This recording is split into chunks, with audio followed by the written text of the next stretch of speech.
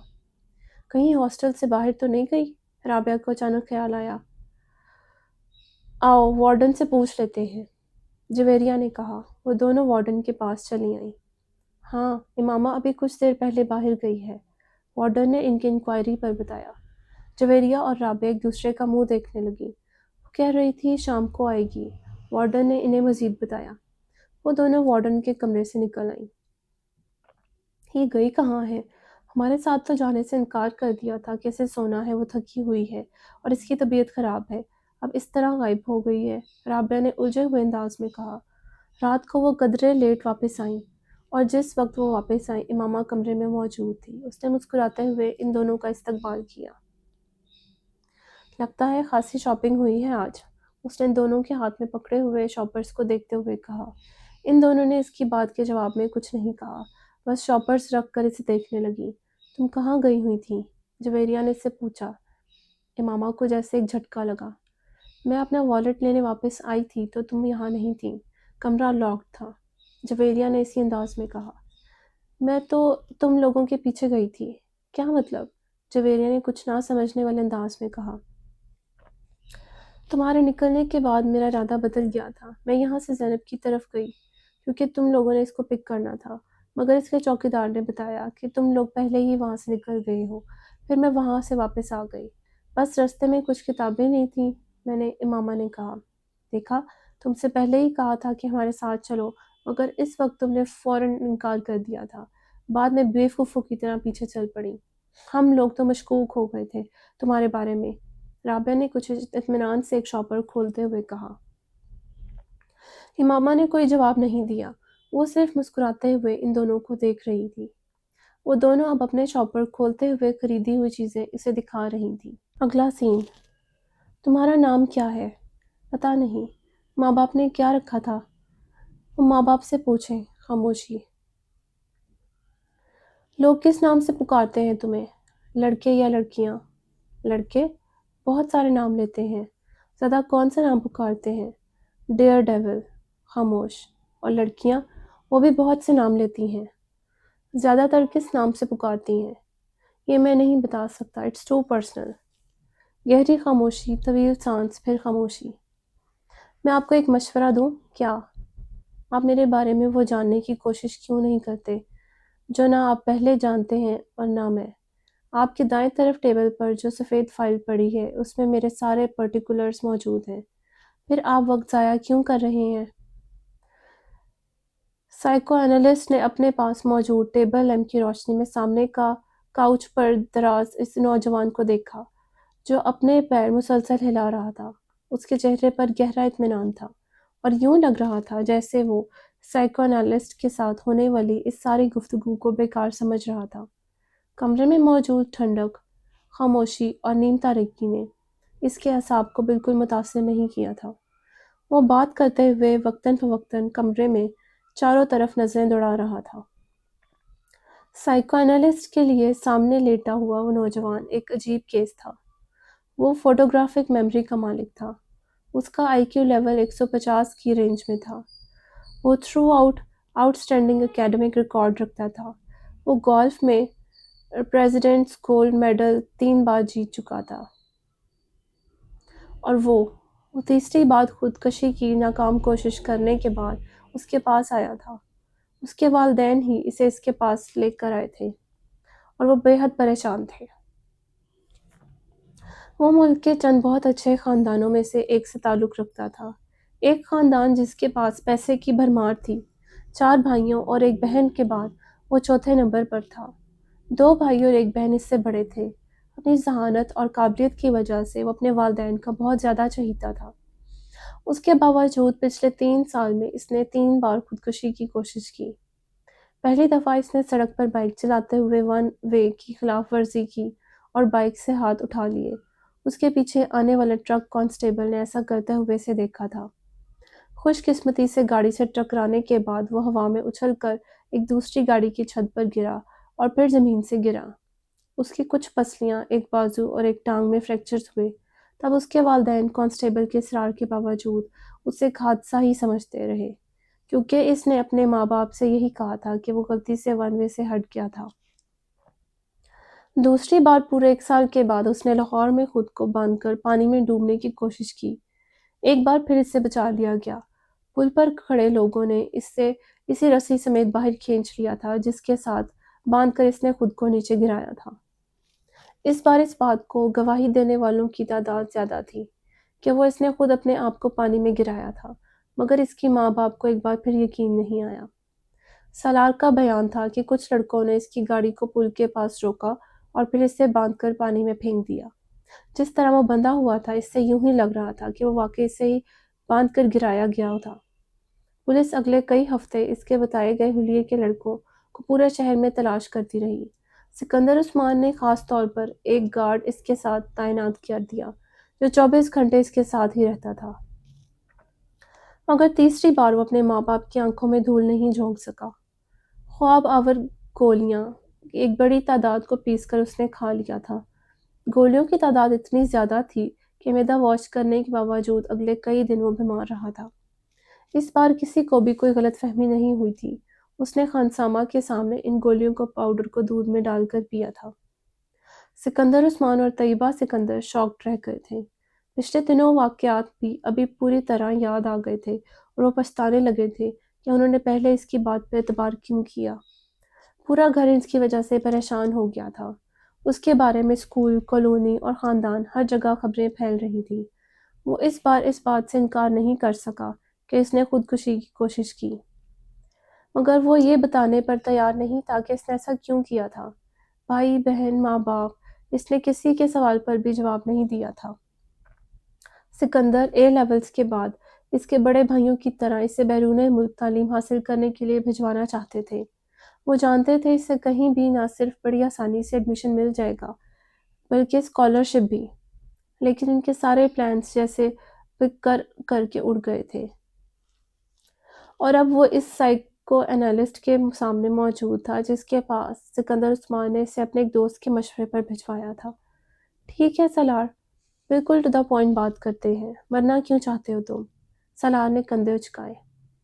آپ سے کس نے کہا کہ میں مرنا چاہتا ہوں؟ خودکشی کی 3 کوششیں کر چکے ہو تم۔ کوشش کرنے اور مرنے میں بڑا فرق ہوتا ہے۔ تینوں دفعہ تم اتفاقاً بچے ہو، ورنہ تم نے خود کو مارنے کی کوئی کسر نہیں چھوڑی تھی۔ دیکھیں، جس کو آپ خودکشی کی کوشش کہہ رہے ہیں، میں اسے خودکشی کی کوشش نہیں سمجھتا۔ میں صرف دیکھنا چاہتا تھا کہ موت کی تکلیف کیسی ہوتی ہے۔ وہ اس کا چہرہ دیکھنے لگا جو بڑے سکون سے انداز میں اسے سمجھانے کی کوشش کر رہا تھا۔ اور موت کی تکلیف تم کیوں محسوس کرنا چاہتے تھے؟ بس ایسے ہی، کیوروسٹی سمجھ لیں۔ سائیکو انالسٹ نے گہرا سانس لے کر اس 150 آئی کیو لیول والے نوجوان کو دیکھا جو اب چھت کو گھور رہا تھا۔ تو ایک بار خودکشی کی کوشش سے تمہارا یہ تجسس ختم نہیں ہوا؟ اوہ، تب میں بے ہوش ہو گیا تھا، اس لیے میں ٹھیک سے کچھ بھی محسوس نہیں کر سکا۔ دوسری بار بھی ایسا ہی ہوا، تیسری بار بھی ایسا ہی ہوا، وہ مایوسی سے سر ہلاتے ہوئے بولا۔ اور اب تم چوتھی بار کوشش کرو گے؟ یقیناً میں محسوس کرنا چاہتا ہوں کہ درد کی انتہا پر جا کر کیسا لگتا ہے۔ کیا مطلب؟ جیسے جوائے کی انتہا اسٹیسٹی ہوتی ہے، مگر میری سمجھ میں نہیں آتا کہ خوشی کی اس انتہا کے بعد کیا ہے۔ اس طرح درد کی بھی تو کوئی انتہا ہوتی ہوگی جس کے بعد آپ کچھ بھی سمجھ نہیں سکتے تھے، جیسے اسٹیسی میں آپ کچھ بھی نہیں سمجھ سکتے۔ میں نہیں سمجھ سکا۔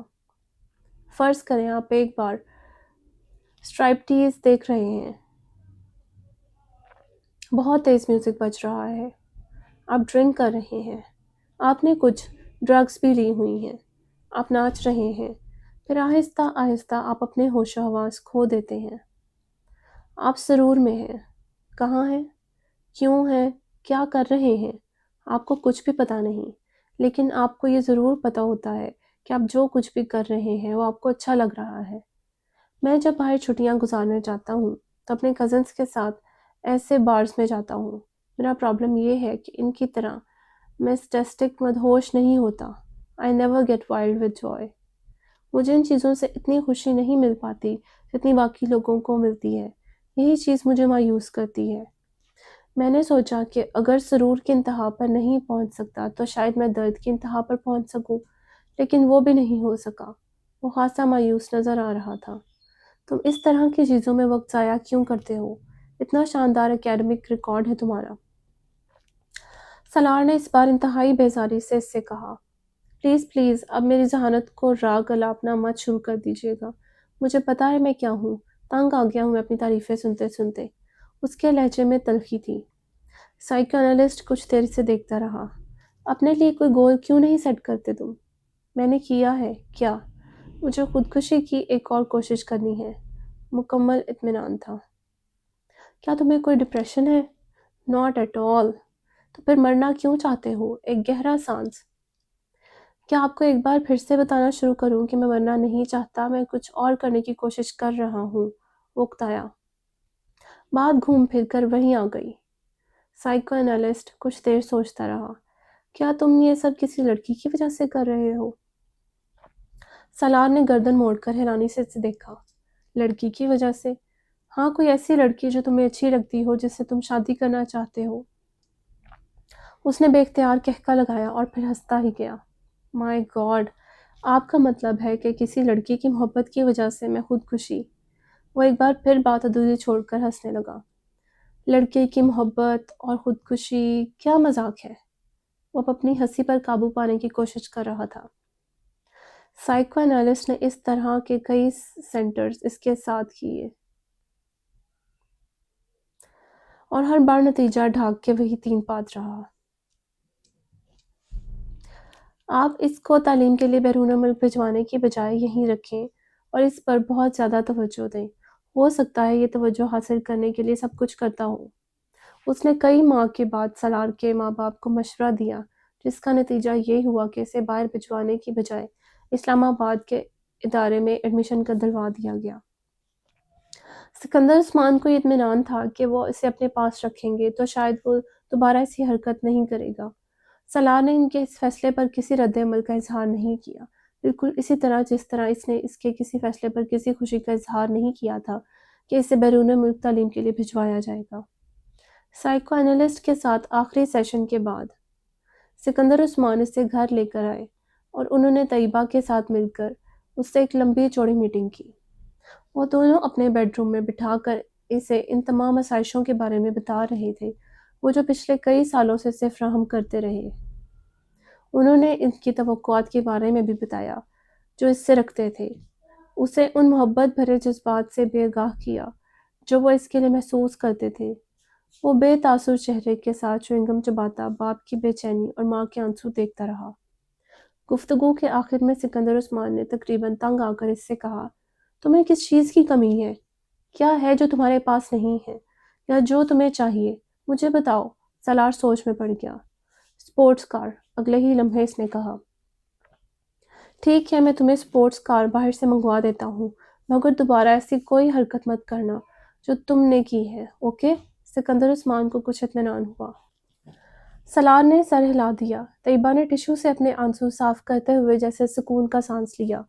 وہ کمرے سے چلا گیا تو سکندر عثمان نے سگار سلگاتے ہوئے ان سے کہا، طیبہ، تمہیں اس پر بہت توجہ دینی پڑے گی۔ اپنی ایکٹیویٹیز کچھ کم کرو اور کوشش کرو کہ اس کے ساتھ روزانہ کچھ وقت گزار سکو۔ طیبہ نے سر ہلا دیا۔ اگلا سین۔ وسیم نے امامہ کو دور سے ہی لان میں بیٹھے دیکھ لیا۔ وہ کانوں پر ہیڈ فون لگائے واک مین پر کچھ سن رہی تھی۔ وسیم دبے قدموں اس کی پشت کی جانب سے اس کے عقب میں گیا اور اس کے پاس جا کر اس نے یکدم امامہ کے کانوں سے ہیڈ فون اتار کر کھینچ لیے۔ امامہ نے برق رفتاری سے واک مین کا سٹاپ کا بٹن دبا دیا۔ کیا سنا جا رہا ہے یہاں اکیلے بیٹھے؟ وسیم نے بلند آواز میں کہتے ہوئے ہیڈ فون کو اپنے کانوں میں ٹھونس لیا، مگر تب تک امامہ کیسٹ بند کر چکی تھی۔ کرسی سے اٹھ کر کھڑے ہو کر اس نے ہیڈ فون کو اپنی طرف کھینچتے ہوئے وسیم سے کہا، بدتمیزی کی بھی کوئی حد ہوتی ہے وسیم، بہیو یور سیلف۔ اس کا چہرہ غصے سے سرخ ہو رہا تھا۔ وسیم نے ہیڈ فون کے سروں کو نہیں چھوڑا۔ امامہ کے غصے کا اس پر کوئی اثر نہیں ہوا تھا۔ میں سننا چاہتا ہوں تم کیا سن رہی تھی؟ اس میں بدتمیزی والی کیا بات ہے؟ کیسٹ کون کرو؟ امامہ نے کچھ جھنجھلاتے ہوئے ہیڈ فون کو واک مین سے الگ کر دیا۔ میں تمہارے سننے کے لیے واک مین لے کر یہاں نہیں بیٹھی، دفعہ ہو جاؤ یہ ہیڈ فون لے کر۔ وہ ایک بار پھر اپنی کرسی پر بیٹھ گئی۔ اس نے واک مین کو بڑی مضبوطی کے ساتھ اپنے ہاتھ میں جکڑا ہوا تھا۔ وسیم کو لگا جیسے وہ کچھ گھبرائی ہوئی ہے، مگر وہ گھبرائے گی کیوں؟ وسیم نے سوچا اور اس خیال کو ذہن سے جھٹکتے ہوئے سامنے والی کرسی پر جا کر بیٹھ گیا۔ ہیڈ فون کو اس نے میز پر رکھ دیا۔ یہ لو، اپنا غصہ ختم کرو، واپس کر رہا ہوں میں، تم سنو جو سن رہی تھی۔ اس نے بڑے حوصلے اور جواب انداز میں ہاتھ اٹھاتے ہوئے کہا۔ اس نے بڑے صلاح جویانہ انداز میں ہاتھ اٹھاتے ہوئے کہا، نہیں اب مجھے نہیں سننا کچھ، تم ہیڈ فون رکھو اپنے پاس۔ امامہ نے ہیڈ فون کی طرف ہاتھ نہیں بڑھایا۔ ویسے تم کیا سن رہی تھی؟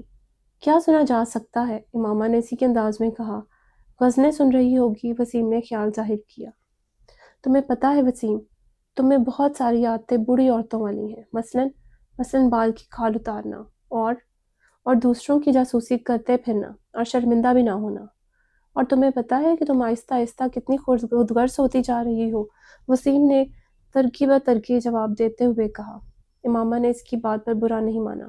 اچھا، تمہیں پتہ چل گیا کہ میں خود غرض ہوں، اس بار اس نے مسکراتے ہوئے کہا۔ حالانکہ تم جتنے بیوقوف ہو، میں یہ سوچ بھی نہیں سکتی تھی کہ نتیجہ اخذ کر لو گے۔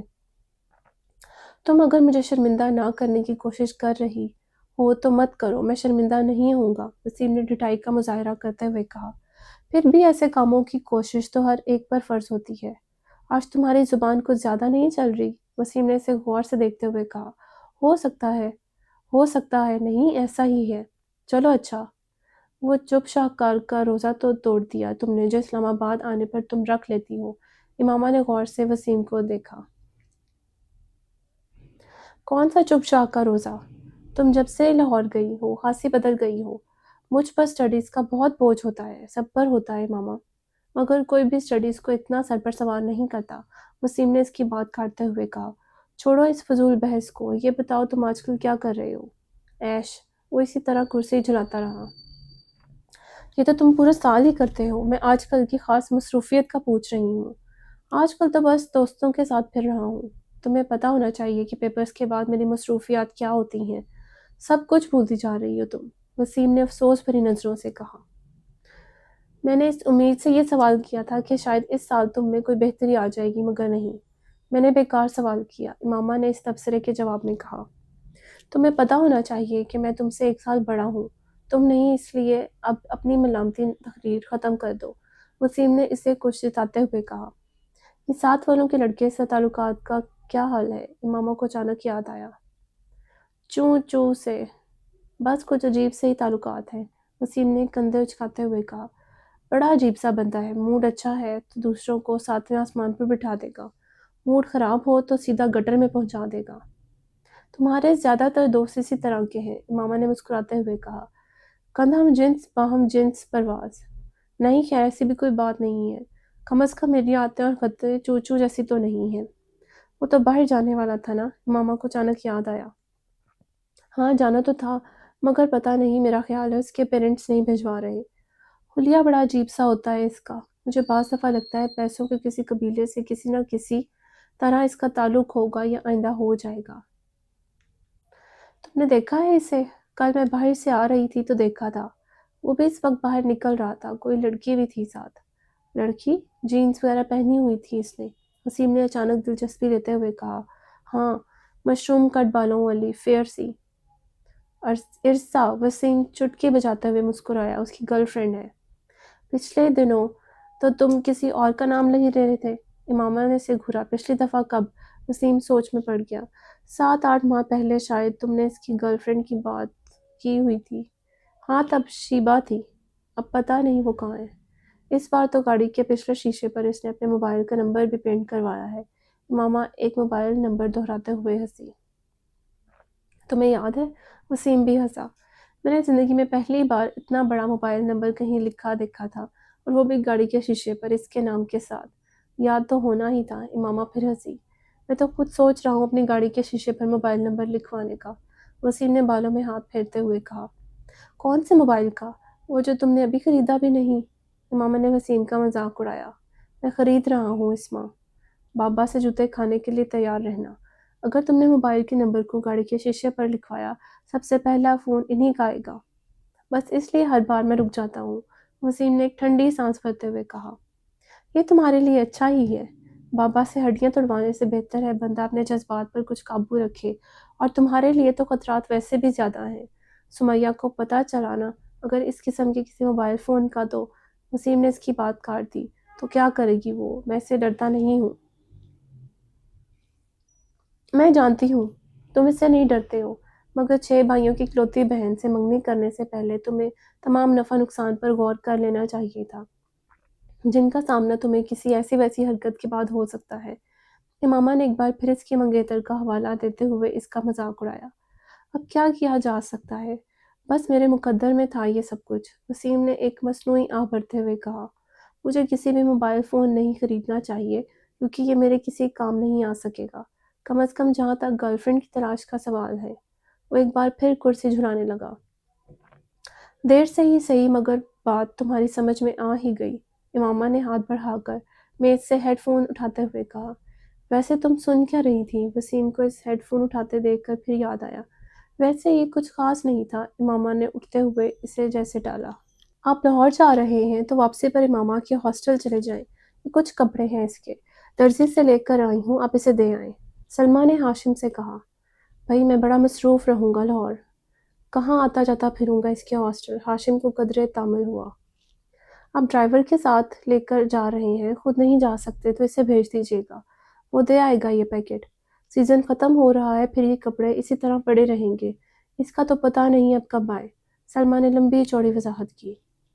اچھا ٹھیک ہے میں لے جاتا ہوں، فرصت ملی تو خود دے آؤں گا ورنہ ڈرائیور کے ہاتھ بھجوا دوں گا، ہاشم رضامند ہو گئے۔ لاہور میں انہوں نے خاصا مصروف دن گزارا۔ شام 5 بجے کے قریب انہیں کچھ فرصت ملی اور تب انہیں اس پیکٹ کا خیال آ گیا۔ ڈرائیور کو پیکٹ لے جانے کا کہنے کے بجائے وہ خود امامہ کے ہاسٹل چلے آئے۔ اس کے ایڈمیشن کے بعد آج پہلی بار وہ وہاں آئے تھے۔ گیٹ کیپر کے ساتھ انہوں نے امامہ کے لیے پیغام بھجوایا اور خود انتظار کرنے لگے۔ ان کا خیال تھا کہ وہ جلد ہی آ جائے گی، مگر ایسا نہ ہوا۔ 10 منٹ، 15 منٹ، 20 منٹ، اب کچھ بیزار ہونے لگے۔ اس سے پہلے کہ وہ اندر دوبارہ پیغام بھجواتے، انہیں گیٹ کیپر ایک لڑکی کے ساتھ آتا دکھائی دیا۔ کچھ قریب آنے پر انہوں نے اس لڑکی کو پہچان لیا۔ وہ جویریہ تھی، امامہ کی بچپن کی دوست، اور اس کا تعلق بھی اسلام آباد سے ہی تھا۔ السلام علیکم انکل، جویریہ نے پاس آ کر کہا۔ وعلیکم السلام بیٹا، کیسی ہو تم؟ میں ٹھیک ہوں، میں یہ امامہ کے کچھ کپڑے دینے آیا تھا، لاہور آ رہا تھا تو اس کی امی نے پیکٹ دے دیا، اب یہاں بیٹھے مجھے گھنٹہ ہو گیا ہے، مگر انہوں نے اسے بلایا نہیں۔ ہاشم کے لہجے میں شکوہ تھا۔ انکل امامہ مارکیٹ گئی ہے کچھ دوستوں کے ساتھ، آپ یہ پیکٹ مجھے دے دیں، میں خود اسے دے دوں گی۔ ٹھیک ہے تم رکھ لو، ہاشم نے وہ پیکٹ جویریہ کی طرف بڑھا دیا۔ رسمی السلام علیکم وعلیکم السلام کے بعد وہ واپس مڑ گئے۔ جویریہ بھی پیکٹ پکڑ کر ہاسٹل کی طرف چلی گئی، مگر اب اس کے چہرے پر موجود مسکراہٹ غائب ہو چکی تھی۔ کوئی بھی اس وقت اس کے چہرے پر پریشانی کو واضح طور پر بھانپ سکتا تھا۔ ہاسٹل کے اندر آتے ہی وارڈن نے اس کا سامنا ہوا، جو سامنے ہی کھڑی تھی۔ جویریہ کے چہرے پر ایک بار پھر مسکراہٹ آ گئی۔ بات ہوئی تمہاری اس کے والد سے؟ وارڈن نے اسے دیکھتے ہوئے اس کی طرف بڑھتے ہوئے کہا۔ جی بات ہوئی، پریشانی والا کوئی مسئلہ نہیں ہے، وہ اسلام آباد میں اپنے گھر پر ہی ہے، اس کے والد یہ پیکٹ لے کر آئے تھے، میرے گھر والوں نے میرے کچھ کپڑے بھجوائے ہیں، انکل لاہور آ رہے تھے تو امامہ نے کہا کہ وہ لے جائیں۔ انکل نے غلطی سے یہاں آ کر میرا نام لینے کی بجائے امامہ کا نام لے دیا، جویریہ نے ایک ہی سانس میں کئی جھوٹ روانی سے بولے۔ وارڈن نے سکون کا سانس لیا۔ خدا کا شکر ہے، ورنہ میں تو پریشان ہی ہو گیا تھا کہ مجھے تو وہ ویکینڈ پر گھر جانے کا کہہ کر گئی، تو پھر وہ کہاں ہے؟ وارڈن نے مڑتے ہوئے کہا۔ جویریہ پیکٹ پکڑے اپنے کمرے کی طرف چلی آئی۔ رابعہ اسے دیکھتے ہی تیر کی طرح اس کی طرف آئی۔ کیا ہوا؟ اسلام آباد میں ہی ہے وہ؟ نہیں، جویریہ نے مایوسی سے سر ہلا دیا۔ مائی گاڈ! رابعہ نے بے یقینی سے اپنے دونوں ہاتھ کراس کر کے سینے پر رکھے۔ تو پھر کہاں گئی ہے وہ؟ مجھے کیا پتا، مجھ سے تو اس نے یہی کہا تھا کہ گھر جا رہی ہوں، مگر وہ گھر نہیں گئی۔ آخر گئی کہاں ہے؟ امامہ ایسی تو نہیں ہے، جویریہ نے پیکٹ بستر پر پھینکتے ہوئے کہا۔ وارڈن سے کیا کہا تم نے؟ رابعہ نے تشویش بھرے انداز میں پوچھا۔ کیا کہا؟ جھوٹ بولا ہے اور کیا کہہ سکتی ہوں؟ یہ بتا دیتی کہ وہ اسلام آباد میں نہیں ہے تو ہاسٹل میں بھی ہنگامہ شروع ہو جاتا تو پولیس کو بلوا لیتے، جویریہ نے ناخن کاٹتے ہوئے کہا۔ اور انکل کو، ان کو کیا بتایا ہے؟ رابعہ نے پوچھا۔ ان سے بھی جھوٹ بولا ہے، یہی کہا ہے کہ وہ مارکیٹ گئی ہے، مگر اب ہوگا کیا؟ رابعہ نے پریشانی کے عالم میں کہا۔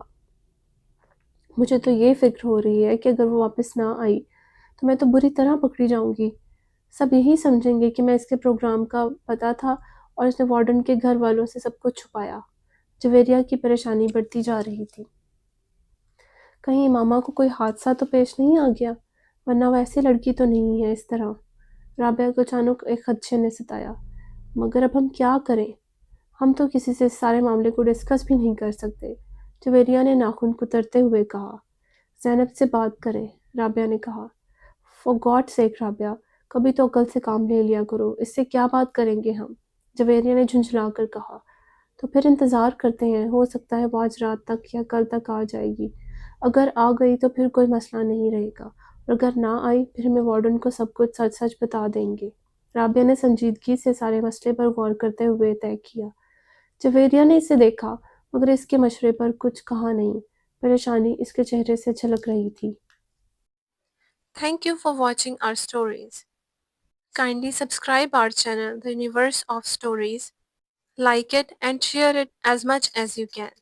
Thank you.